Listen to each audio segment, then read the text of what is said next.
Ja mina olen Esta Rahno Ramboll Eesti Aktsiaseltsist, keskkonnainsener ja tahaks siis teiega täna siin selgeks teha, kas tankitõrje granaadiheitja teeb palju müra. Ma käsitlen siis eelkõige rohkem militaarmüra ja teen seda just ühe konkreetse projekti näitel, kus siis tankitõrje granaadiheitja oli üks suurimaks probleemiks. Ma vaatasin siin konverentsi alguses Sotsiaalministeeriumi ja Keskkonnaministeeriumi slaide, seal oli üks vahva slaid, kus need olulised müraallikad olid paigutatud trepiastmetele, et siis need tugevamad müraallikad, mis teevad tugevat müra, olid siis kõrgemal ja nii edasi. Ja ma ei näinud seal militaarmüra objekte. Ja mõnes mõttes on see täiesti nagu arusaadav ka, sest et militaarmüra ei ole eriti palju käsitlemist leidnud meil siin Eestis ja üks keskmine eestlane ei puutu tegelikult eriti palju üldse kokku militaarmüraga. See on nagu väga harva, kui neil midagi selle teemalist on.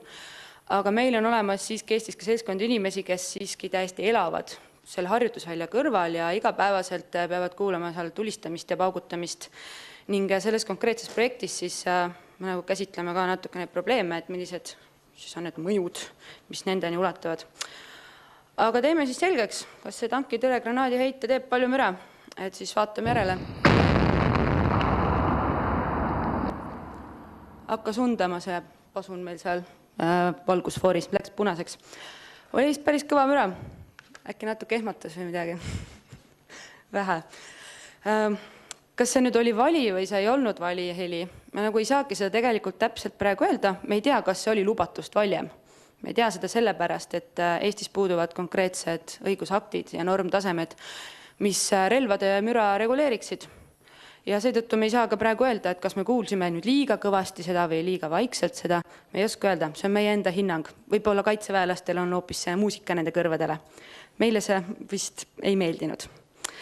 Aga mida siis teha, et kas me jätame siis sootuks selle militaarmüra hindamata, et nii vähe toimub, et last olla.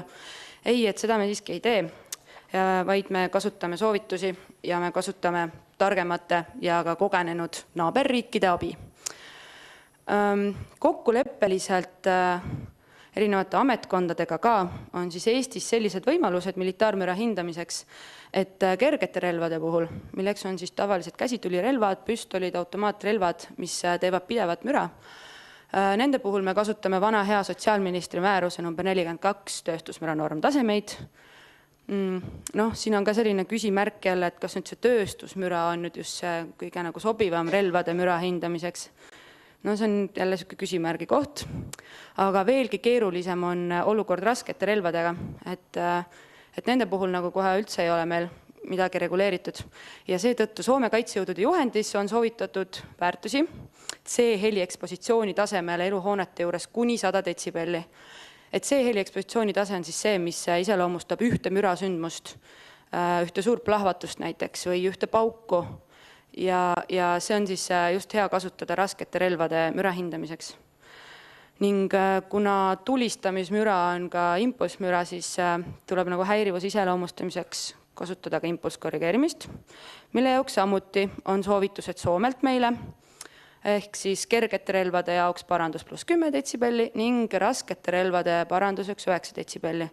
Et see on nagu üsna võib-olla tehniliselt juba läheb siin jutt, aga kes võib-olla on rohkem kokku puutunud sellega, saavad paremini aru ka kindlasti.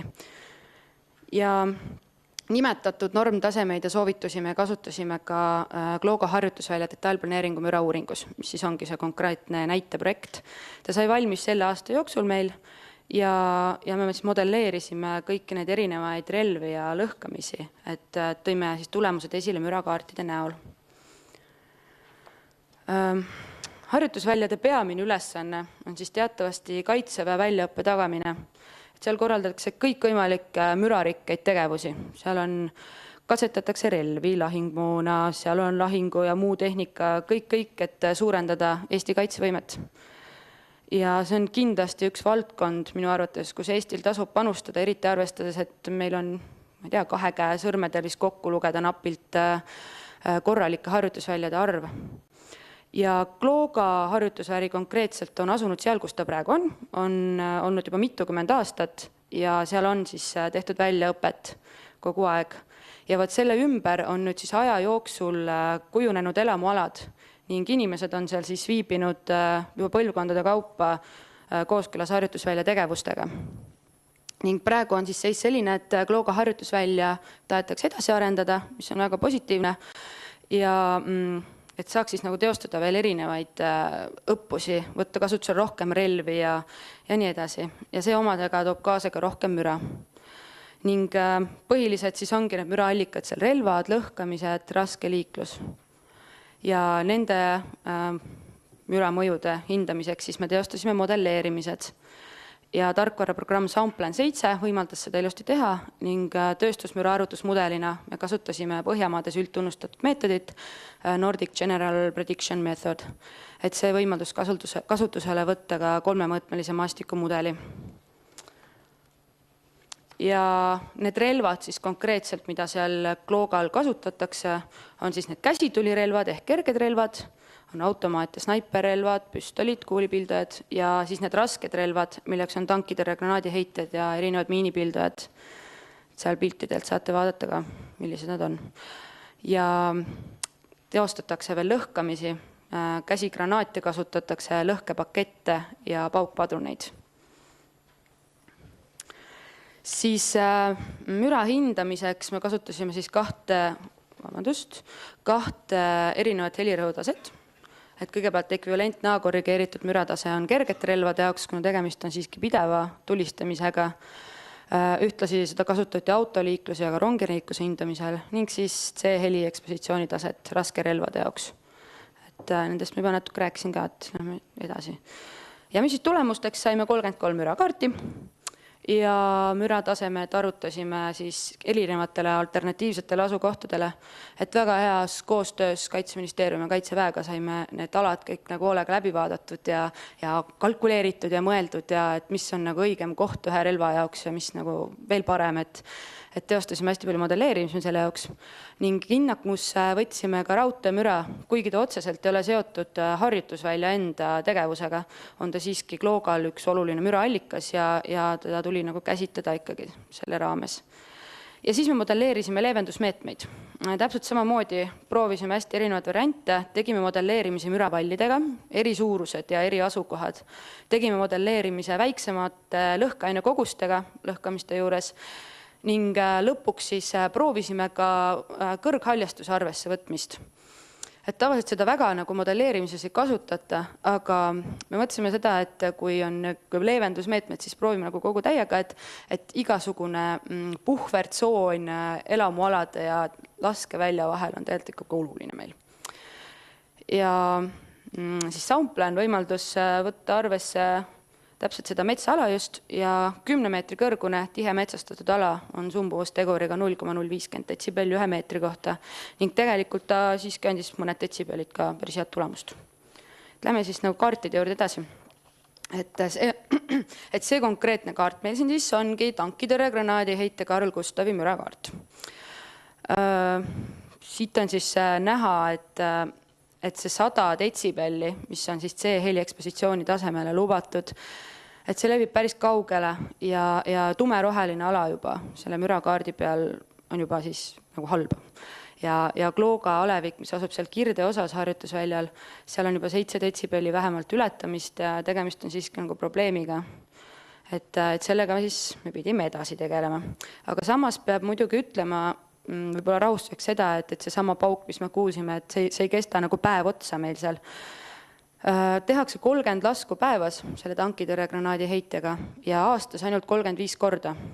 Et samas ega seda nüüd nii palju ei ole ja et kui ette teatada, siis et võib olla nagu nii hull see olukord nüüd ka ei ole, et päev otsa seda paugutamist seal ei ole selle tankitõrje granaadi heitega.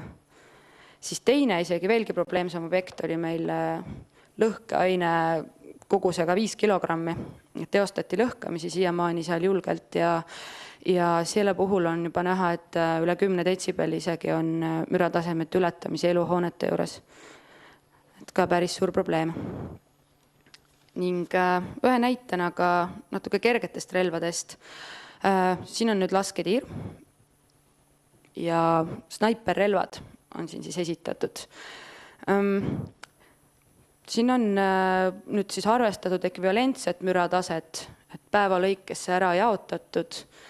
Ja selle puhul on näha, et ei ole 60 detsibelli mürataseme ületamist eluhoonete juures. 60 detsibelli on siis see tööstusmüra piirtase vastavalt määrusele. Et siis lasketiiruga tundus, et probleeme ei ole eluhoonete juures. Ja üks näide veel ka laskeväljast, kus on kombineeritud erinevad relvad. On nii miinipildujaid, tankitõrjegranaadiheitjad, kuulipildujaid, automaatrelvi ja need on siis samamoodi ekvivalentsa kaalutud helitasemega arvutatud ja on näha ka, et 60 detsibelli ületamine napilt, et seda napilt just ei toimu siis eluhoonete juures, et jääb nagu piirnormidesse ja harjutusala sisse. Siis need kaardid ma nüüd näitasin ära, et need olid sellised põhilisemad ja leevendusmeetmetest siis rääkides, et me nägime, et need suuremad mureallikad olid just lõhkamised ja tankitõrjegranaadiheitja Carl Gustav. Tegime siis proovi vähendades lõhkeainete koguseid, et parim tulemus oli, et kui vähendada 1–3 kilogrammini ja kindlasti üks soovitus, mis andis veel parema tulemuse, oli see ümbritseda lõhkamisala vallidega. Andis väga head efekti. Ning tankitõrjegranaadiheitja puhul samamoodi, et panna ümber vallid, müravallid ning valida siis alternatiivsetest asukohtadest eluhoonetest kaugemal asuv harjutusala. Ning nagu ma eelpool rääkisin, siis rajada haljastust ja metsa ning kindlasti seejärel teostada kontrollmõõtmisi. Et vajadusel ka kindlustada eluhoonet, fassaadid ja aknad, sest et seal piirkonnas on põlvkondade kaupa elatud ja nende majade ja hoonete seisukorrad on hästi erinevad. Et on täiesti uusi moodsaid maju ja on ka hästi vanu. Ja siis leevendusmeetmete kaardid. Siis see lõhkamiskoht, kus lõhkeaine kogus sai vähendatud 1 kilogrammini, on nüüd näha, et võtsime arvesse ka kõrghaljastust ja põhimõtteliselt see 10 detsibelli ületamist on nüüd läinud enam-vähem normi. Et siin mõnel pool, mõne üksiku maja juures siiski see 1 detsibelli ümber toimub väike muutus. Aga on näha, et see haljastus andis efekti, kui see mets reaalselt seal eksisteeriks ja lõhkeaine kogus siis kindlasti vähemaks. Ning veel parem efekt on siis, kui panna veel ümber vallid lõhkamisalale. 5 meetri kõrgune vall, mis on tegelikult päris suur juba. Et on huvitav kujund on mudelist välja tulnud, et seal müravallide vahel on üks ava, et pääseks selle lõhkamisala juurde ligi ning sealt siis ta kohe nagu annab efekti seal mudelis. Et see on nagu sellel hetkel, kui see plahvatus toimub, et kuidas see müra nagu levib. See on huvitav vaadata. Ja siis näide sellest, kui me jätame alles selle 5 kilogrammi lõhkeaine koguse, et oluliselt ikkagi suurem ja müravall on ka ümber ja müravalli kõrguseks, et mingisugunegi efekt oleks, on tegelikult 7 meetrit, et see on nagu meeletu lahmakas juba, et kas see nagu on harjutusalale üldse ohutu, ma ei tea, nähtavuse jaoks, et see on nagu omaette küsimus jällegi. Ja jälle on näha, et siis metsaala on nagu päris hea efektiga. Ja siis meie see tankitõrjegranaadiheitja.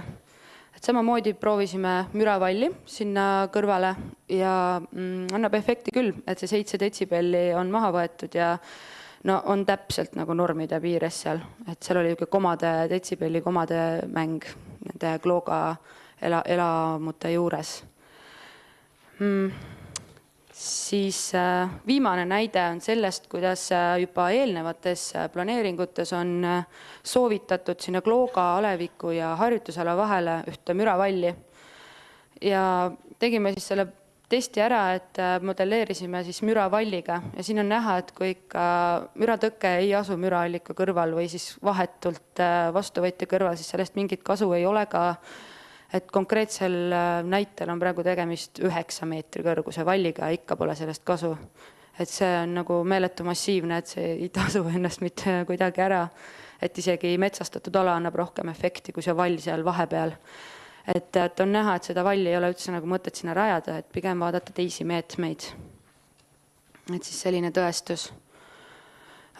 Ja siis tegelikult sai teostatud ka küsitlus inimeste hulgas seal piirkonnas, kes on seal juba kaua elanud ja mõned kindlasti ka vähem aega elanud, aga üldiselt öeldi, et selle müraga ollakse nagu harjunud ja inimesed arvestavad selle müraga, mis seal toimub ja neile nagu meeldiks kõige rohkem parima leevendusmeetmena see, kui teavitatakse ette, kui toimuvad suuremad lõhkamised või tankitõrjegranaadi heite paugutamised. Et seda on ainult 10 korda aastas, mis siis tähendabki, et 10 korral ei ole tegelikult väga keeruline neil öelda, et nüüd sellel päeval me teostame lõhkamist, et siis ei ehmataks ja hirmu ei tunneks. Ja kindlasti toimub see ainult päevasel ajal ja öösel ega ka pühade ajal ja pidupäevadel siis lõhkamisi ei teostata seal. Et siis selline ülevaade militaarmürast, et aitäh kuulamast!